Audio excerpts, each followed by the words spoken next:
የአክሲዮን ገበያው ሰከንደሪ ማርኬት ወይ ደግሞ ሁለተኛው ገበያ፣ ደላሎች፣ ትሬዲንግ፣ ግዢ፣ ሽያጭ፣ ሰነደ ማለናዎች ለመሆኑ ምን ማለት ናቸው?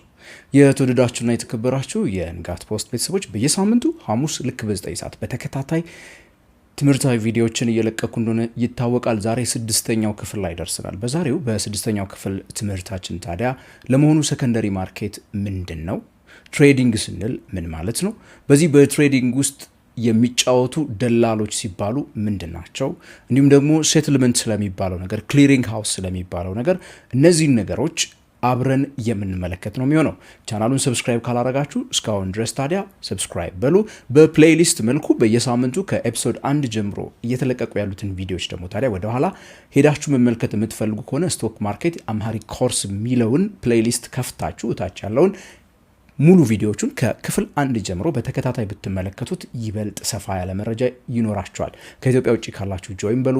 ለሌሎች ደግሞ እንዲደርስ ላይክ አድርጉ፣ ኮሜንት ጻፉ እያልኩኝ በዚሁ ወደ ስድስተኛው ክፍል የትምህርታዊ ቪዲዮአችን የምገባ ነው የሚሆነው።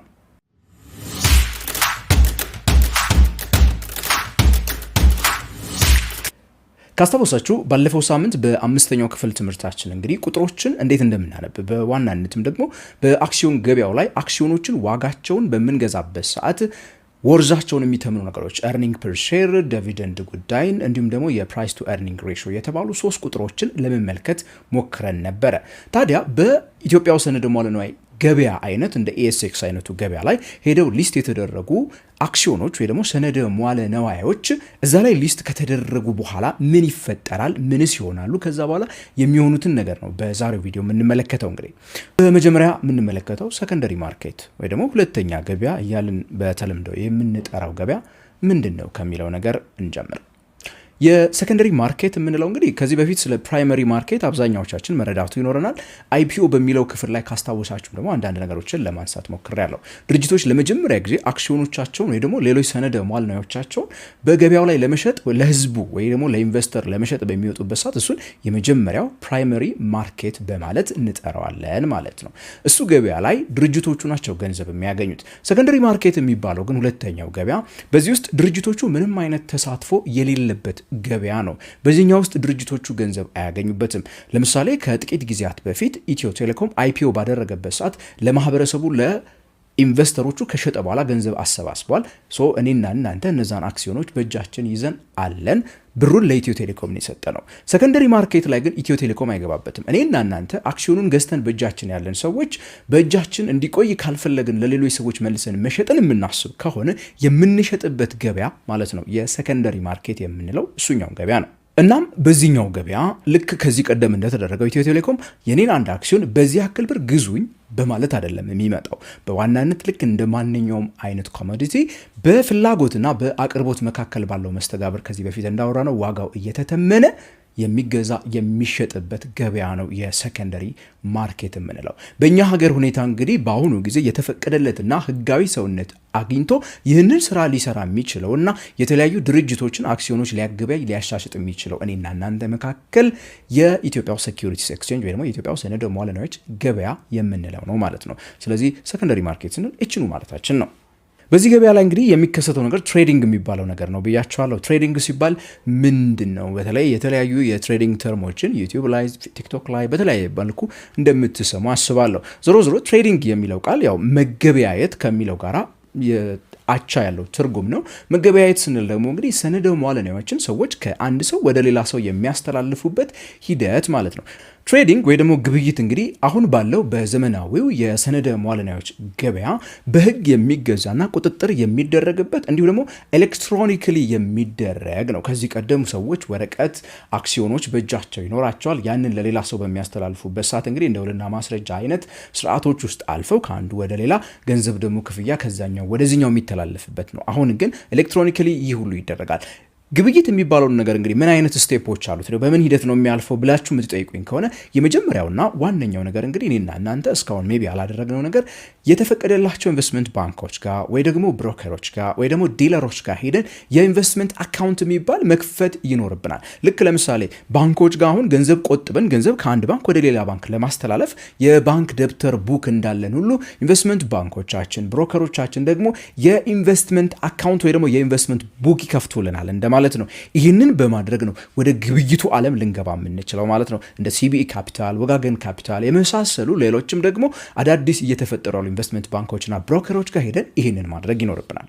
ይህንን በምናደርግበት ሰዓት እንግዲህ እነዚህ መካከለኛ አካላት የሚያግዙ ሌሎች ነገሮች አሉ። በቅርቡ ስራ የጀመረውና ይፋ የሆነው የሴንትራል ሴኩሪቲስ ዲፖዚተሪ የሚባለው ደግሞ እንግዲህ ልክኛ ብር ባንክ ሄደን እንደምናስቀምጠው ሁሉ ሰነዶቻችንን የምናስቀምጥበት ዲማቴሪያላይዝ ተደርገው በኤሌክትሮኒክ ፎርሙ እንዲቀመጡ የሚያደርግ ታማኝ የሆነ ግምጃ ቤት ደግሞ በኢትዮጵያ ብሔራዊ ባንክ ስር ተቋቁሟል። እዛ ላይ አካውንት እንድንከፍት ያግዙናል። አሁን የሲኤስዲ አካውንት ከከፈታችሁ በኋላ ብሮከሮቻችሁ ካገዟችሁ በኋላ በነገራችን ላይ በእጃችሁ ያሉ አክሲዮኖችን የማስተዳደሩን ስራ በዌብሳይት መጠቀም እንድትችሉ የሚያስችለው ዌብሳይት ከሰሞኑ ነው እንዲያውም በኢትዮጵያ ብሔራዊ ባንክ ይፋ የተደረገው።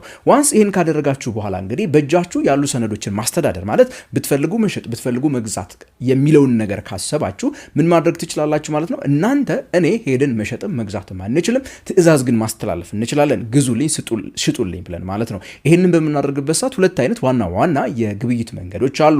አንደኛው የማርኬት ኦርደር ይባላል። ማርኬት ኦርደር ስንል ምን ማለት መሰላችሁ? ማርኬት ኦርደር የምንለው በተገኘው ዋጋ የእገሌን አክሲዮን ሽጡልኝ፣ በተገኘው ዋጋ የእገሌን አክሲዮን ግዙልኝ የሚል ትዕዛዝ አስተላለፋችሁ ማለት የማርኬት ኦርደር ብለን እንጠራዋለን። የሊሚት ኦርደር ደግሞ የሚባለው እንግዲህ ከፍተኛውን ዋጋችሁን ወይ ደግሞ ዝቅተኛ ዋጋችሁን አስቀምጣችሁ ከዚህ በላይ ካለፈ ሽጡልኝ፣ ከዚህ በታች ከወረደ ግዙልኝ ካይንድ ኦፍ ትዕዛዞችን ማስቀመጥ የምትችሉበትን ደግሞ የሊሚት ኦርደር በማለት እንጠራቸዋለን።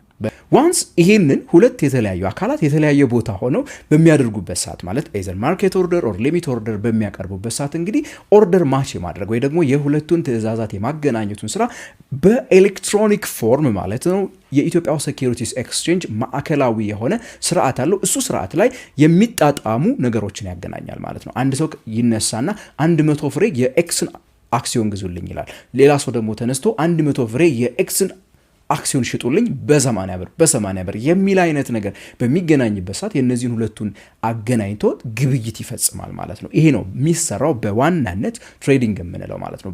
ይሄ ልክ ማች በሚያደርግበት ሰዓት ለሁለቱም አካላት መረጃ ይደርሳቸዋል። ወዲያው በቴክስት ሜሴጅ ሊሆን ይችላል ወይ ደግሞ አፕሊኬሽናቸው ላይ ሊሆን ይችላል። አንተ የጠየቅከውን አክሲዮን ይሄውና የሚሸጥ ተገኝቷል፣ አንተ የሸጥከውን አክሲዮን የሚወስድ ተገኝቷል የሚለው ሜሴጅ ይደርሳቸዋል ማለት ነው። አሁን ስናገር ሜቢ እንግዲህ በተደጋጋሚ እየሰማችሁ እንዳላችሁት ከሆነ እኔና እናንተ አሁንም ቢሆን በሰነደ መዋዕለ ንዋዮች ግብይት ውስጥ ሚና አይኖረንም፣ መግባት አንችልም። ከዛ ይልቅ እነማን ናቸው ተጫዋቾቹ? ደላሎችና ዲለርስ የምንላቸው የገበያ አከናዋኞች የሚባሉት ናቸው በዚህ ውስጥ ጨዋታውን የሚጫወቱት። እኔና እናንተ ትዕዛዝ ብቻ እናስተላልፋለን። ትዕዛዛችንን ወስደው በመፈጸም ኮሚሽን የሚወስዱት እንግዲህ አንደኛ ለምሳሌ ብሮከርስ ወይ ደግሞ ደላሎች ብለን የምንጠራቸው ትዕዛዝ ተቀብለው ያንን ትዕዛዝ በመፈጸማቸው ኮሚሽን የሚወስዱና ለሰዎች ብቻ ሽያጭና ግብይት የሚፈጽሙ ናቸው። በራሳቸው ብር የማይገዙ የማይሸጡ ናቸው። ዲለርስ የምንላቸው ልዩነታቸው ምንድን ነው? ለእኔና ለእናንተም ይገዛሉ፣ ይሸጣሉ። አት ሴም ታይም ግን በራሳቸው ገንዘብ ደግሞ አክሲዮኖችን ገዝተው ያስቀምጣሉ። ሲፈልጉ ደግሞ ይሸጣሉ፣ ገንዘብ ያገኙበታል። ከኮሚሽኑ በተጨማሪ ከስፕሪዱም እንዲሁ የሚጠቀሙበት አይነት ሂደት አለ ማለት ነው። በመቀጠል የሚመጣው ደግሞ እንግዲህ ክሊሪንግ ወይ ደግሞ ሴትልመንት የሚባለው እነዚህ ነገሮች የማጣራቱ ነገር ከዚህ ቀደም በነበረው ሂደት ውልና ማስረጃ ሄዳችሁ የተለያዩ ፕሮሰሶችን አልፋችሁ ለምሳሌ የባንክ አክሲዮን ከሰው የምትገዙ ጊዜ ባንኩ ጋር ሄዳችሁ አክሲዮናችሁን ለማዘዋወር የምትሄዱትን ሂደት ሙሉ በሙሉ የሚያስቀረውና እኔ የሸጥኩላችሁ አክሲዮን ወደ እናንተ ልትከፍሉ የሚገባው ገንዘብ ደግሞ ወደ እኔ እንዲመጣ የሚያደርገው ደግሞ የክሊሪንግና የሴትልመንት የሚባለው ክፍል ነው። ልክ ብሮከሮቻችሁና ኤኤስኤክስ ያንን ነገር ካደረጉ በኋላ በቅርቡ በኢትዮጵያ ብሔራዊ ባንክ የተቋቋመው ሴንትራል ሴኩሪቲስ ዲፖዚተሪ የሚባለው በዋናነት እነዚህን ስራዎች ይሰራል። ምክንያቱም በሲኤስዲ ላይ የማንም ሰው የአክሲዮን አካውንቶች ተመዝግበው ስላሉ ያንን ክሊር የሚያደርግልን ታማኙ አካል እሱ ነው ማለት ነው። የኔን አክሲዮን ወስዶ ወደ እናንተ የሲኤስዲ አካውንት ወይ ደግሞ የኢንቨስትመንት አካውንት ያስገባል። ከእናንተ ደግሞ ባንክ አካውንታችሁ ላይ ፈንድ ያደረጋችሁትን ገንዘብ ለእኔ የማስገባቱን ስራ ይሰራል። በኢትዮጵያው የካፒታል ማርኬት ፕሮክላሜሽን መሰረት T+2 በሚባል ህግ ማለትም ልክ እኔና እናንተ ያን ግብይት በፈጸምንበት ቀን ሲደመር በሚኖሩት ሁለት ተከታታይ የስራ ቀናቶች ውስጥ ይሄ ነገር ይጠናቀቃል። አክሲዮኑ ወደ እናንተ ይዞራል። ገንዘቡን ለኔ ትልካላችሁ ማለት ነው። ማንም አይነት በዚህ ውስጥ መካካድ እንዳይኖርና ልክ አካውንታችሁ ላይ ተማምናችሁ የሆነ ነገር ሞባይላችሁን ነክታችሁ ቁጥሩን ከዚህ ወደዛ ስታስተላልፉ ገንዘቡ እንደሚያልፈው ሁላ ያንን ፕሮሰስ የሚያቀል ሂደት ሆኖ ይፈጠራል ማለት ነው። ኢንጀነራል ግን እንግዲህ አሁን እንደነገርኳችሁ የአንድ ድርጅት ሰነደ ሙዓለ ንዋይ አንዴ አይፒኦ ካደረገ በኋላ ሰከንደሪ ማርኬት ላይ ገባ ማለት ወደ ትሬዲንግ ገባ ማለት ነው። ትሬዲንግ ላይ በሚገባ ሰዓት እንግዲህ በገበያው ላይ በምንጠቀማቸው መካከለኛ ሰዎች እየተጠቀምን መግዛት መሸጥ እንችላለን። እነ ሲኤስዲ ደግሞ ምን ያደርጉልናል ማለት ነው? ያንን ፕሮሰስ ጨርሰውልን አክሲዮን ወደ የሚገባው ሰው ገንዘብ ወደሚገባው ሰው እንዲገባ የማድረግ ሂደት ይፈጠራል ማለት ነው። የተወደዳችሁና የተከበራችሁ ተመልካቾች ለዛሬ ያዘጋጀውላችሁ እንግዲህ 6ኛው ክፍል ትምህርት እስካሁን የሰማችሁት ነው። ጥያቄ የሆነባችሁ ነገር፣ ግር ያላችሁ ነገር ካለ ኮሜንት ሴክሽን ላይ ጻፉልኝ። ላይክ ሼር ማድረግ እንዳትረሱ። ከኢትዮጵያ ውጪ ካላችሁ ደግሞ ጆይን በሉኝ ያልኩኝ። በቀጣይ በ7ኛው ክፍል ትምህርት ደግሞ እስከምንገናኝ ድረስ ታዲያ ቸር ያሰማን።